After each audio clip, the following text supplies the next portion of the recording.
يا فؤادي لا تسألني من أنا. فكرتني بالأطلال دي، الأطلال دي بتفكرني بإبراهيم ناجي، الدكتور إبراهيم ناجي شاعر معروف. وفكرتني بالتعليق بتاع طه حسين عنه، إن هو بيقول لك يعني هو أديب أو شاعر بين الأطباء وطبيب بين الشعراء. يعني لا هو بيفهم في الطب ولا هو بيفهم في الشعر.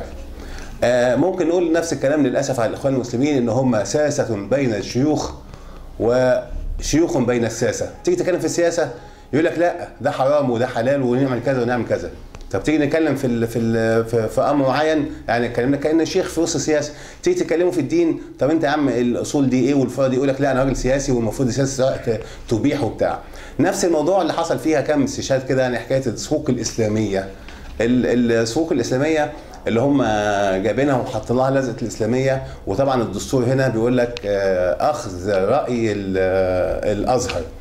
ماشي، اخذ راي علماء الازهر، مش الاخذ، مش اخذ الاخذ براي الازهر. البهدي بتفرق كتير في الصياغه. انا طبعا جايب بعد السؤال عشان نبقى نشوف لكم البند ده، لكن عاملينه اخذ راي ومش براي. يعني يقول اللي هو عايز يقوله ومع ذلك في النهايه هيبقى اللي عايزينه يمشي.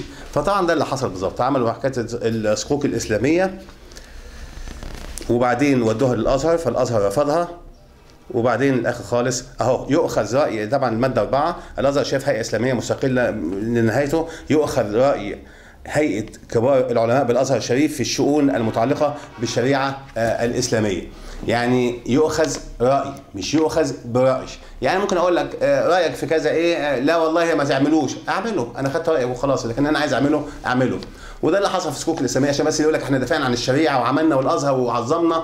ضحك علينا كتير في الدستور عشان بس ايه يعني طلعوا في دي بقى ايه سياسه ومش مشايخ، لكن قعدوا مع المشايخ بقى وطلعوا ساسه يعني ومظبطين نفسهم.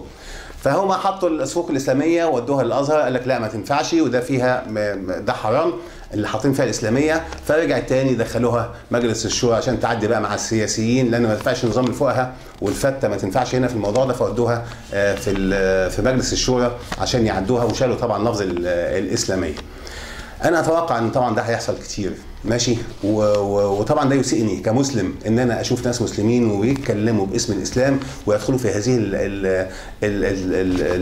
المهاترات واللف والدوران وبتاع. الاسلام مش بتاع كده يا اخوانا، والله ما هو بتاع كده. عشان كده انا اصر واقول ان هؤلاء القوم الذين يمتهنون السياسه الان هم ساسه فاشلون وشيوخ آثمون. ان شاء الله ربنا يغفر لنا ويغفر لهم، ده في اعتقادي. وانا لا يعني مش بزكي ومش بقول، انا مش اللي بحاسب، ربنا اللي بيحاسب. لكن انا ليا المظهر لما ادخل الدين واعتبره مطيه او ركوبه اركبها عشان اوصل لمكسب سياسي، هذا باثم ليس نصره للدين. شكرا جزيلا وربنا رب يخلصنا من حكم الاخوان.